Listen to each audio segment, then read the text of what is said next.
नमस्ते आप सभी को। मैं रीना ढिल्लो एक बार फिर से स्वागत करती हूँ आपका अपने यूट्यूब चैनल हिंदी विषय श्रृंखला में। तो भाई हम 100% करने वाले हैं HPSC assistant professor Hindi subject के। मैंने 2 क्वेश्चन डाल दिए हैं यूट्यूब चैनल पर, आप वहां जाकर देख सकते हैं। और ये रहेगा हमारा तीसरा क्वेश्चन जो है आदिकाल से संबंधित। आदिकाल पर शुरू से लेकर लास्ट तक जितने भी हमारे सिद्ध साहित्य है, नाथ साहित्य है, रसो है, वो सब मैंने लिख रखे हैं और आपके साथ शेयर करूंगी। ये मेरे खुद के बनाए हुए नोट्स है। ये बहुत सारी बुक्स, नोट्स, मोबाइल पर वीडियोस वगैरह देख करके फिर बनाए गए हैं, क्योंकि बच्चों के पास इतना टाइम है नहीं। 10 अक्टूबर को आपका एग्जाम होने वाला है, तो कहाँ कहाँ आप भटकोगे। इन सब का निचोड़ इस नोट्स में है। आप यहाँ से अपने क्वेश्चन पुटअप कर ले, क्योंकि कम समय में आपको बहुत कुछ लिखना है। 150 नंबर का आपका पेपर रहेगा, 15 क्वेश्चन आएंगे और प्रत्येक क्वेश्चन के लिए आपको 12 मिनट मिलेंगे। और 35% आपको मार्क्स लेने ही लेने हैं, अर्थात 150 में से 52.5 नंबर आपको गेन करने हैं। तो देखते हैं भाई, आदिकाल के नामकरण की तर्क संगत चर्चा कीजिए। आप किस नाम से सहमत हैं? हम अंत में बताएंगे ये कि हम किस नाम से सहमत हैं। शुरू में इसकी थोड़ी भूमिका लिखेंगे, आप यहाँ परिचय या भूमिका डाल सकते हैं। हिंदी साहित्य के इतिहास लेखन में कालखंड सीमा और नामकरण को लेकर सर्वाधिक विवादित काल आदिकाल रहा है। कि सबसे ज्यादा जो विवादित काल है नामकरण को लेकर के, वो आदिकाल है, जिसमें निम्नलिखित जटिलताएं शामिल हैं। क्या क्या है? युग प्रवृत्ति, भाषा और रचनाओं की प्रामाणिकता। फिर देखते हैं, पहला प्रयास ग्रियर्सन ने किया, जिन्होंने आदिकाल को चारण काल कहा। सबसे पहला प्रयास ग्रियर्सन ने। इसके दोष क्या रहे? जो ग्रियर्सन ने काल विभाजन किया, इसके दोष क्या रहे? समावेशी न होकर एक पक्षीय अन्य साहित्यिक प्रवृत्तियों की अवहेलना कर दी इन्होंने। इस सब कुछ को नहीं अपनाया, कुछ एक प्रवृत्तियों को इसमें सम्मिलित किया। मिस्र बंधुओं ने प्रारंभिक काल कहा, जिस पर अस्पष्टता का दोष लगता है। ठीक है, इन्होंने आदिकाल को प्रारंभिक काल कहा और फिर उसको पुनः 2 भागों में बांटा, पूर्व और उत्तर। आचार्य रामचंद्र शुक्ल ने वीर गाथा काल कहा कि जो 12 रचनाएं इन्होंने आदिकाल के अंतर्गत रखी हैं, उनमें से 3 को हटा करके, अमीर खुसरो, विद्यापति और बीसल देवरासो को छोड़ करके बाकी इन्होंने जो ग्रंथ थे वीर परक थे, तो उनके आधार पर इनको वीर गाथा काल कहा, जो कि उचित नहीं है।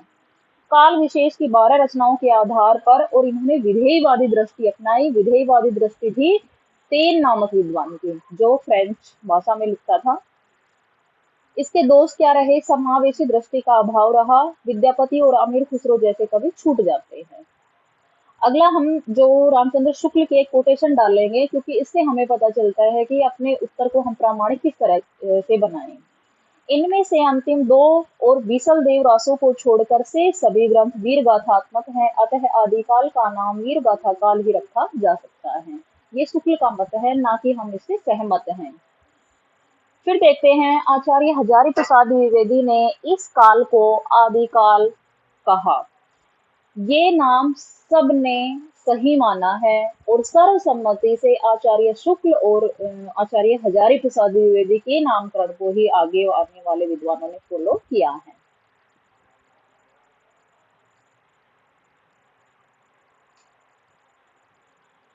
देखते हैं, भाषा और साहित्य के विकास की दृष्टि से इस नामकरण में पूर्णता दिखाई पड़ती है। ठीक है, कंप्लीट, आदिकाल में कंप्लीट हमें सारी चीजें नजर आती हैं। कोई एक प्रवृत्ति विशेष को लेकर के नहीं लिखा। इसके अंतर्गत सिद्ध, नाथ और जैन साहित्य की धारा भी शामिल हो जाती है, क्योंकि यहाँ से इनकी शुरुआत हुई है। यह काल नाना दृष्टियों से अत्यंत महत्वपूर्ण है। शायद ही भारतवर्ष के साहित्य के इतिहास में इतने विरोधों और स्वतोव्याघातों का युग कभी आया होगा। यह काल भारतीय विचारों के मंथन का काल है और इसलिए अत्यंत महत्वपूर्ण है। अब आपसे पूछ ले, आदिकाल को व्याघातों और विरोधों का युग किसने कहा है? तो वो आचार्य हजारी प्रसाद द्विवेदी ने कहा है। अब देखते हैं आदिकाल को लेकर अन्य विद्वानों के क्या मत हैं। जो डॉक्टर राम कुमार वर्मा है, उन्होंने संधि एवं चारण काल कहा। राहुल सांकृत्यायी ने सिद्ध सामंत काल कहा। विश्वनाथ प्रसाद मिश्र ने वीर काल कहा, बच्चन सिंह ने अपभ्रंश काल कहा और मोहन अवस्थी ने आधार काल। निष्कर्ष हम डालेंगे क्योंकि शुरू में हमने भूमिका या परिचय डालना है और उसके बाद में हमें निष्कर्ष। अतः निष्कर्ष रूप में हम कह सकते हैं कि समावेशी प्रवृत्ति की दृष्टि से इसे आदिकाल कहना तर्कसंगत है। इस काल में उभरने वाली वीरता, भक्ति और श्रृंगार परख जैसी प्रवृत्तियां आगे के कालखंडों में विकसित होती रहीं। तो ये जो नाम है ये सर्वसम्मति से आगे चला। तो ये भाई हमारी जो सीरीज चल रही है 100 प्रश्नों की, उसमें से ये तीसरा प्रश्न था। ठीक है, जो भी बच्चे हिंदी सब्जेक्ट से या और भी किसी सब्जेक्ट से तैयारी कर रहे हैं तो वो थोड़ा यहाँ से पैटर्न समझ सकते हैं।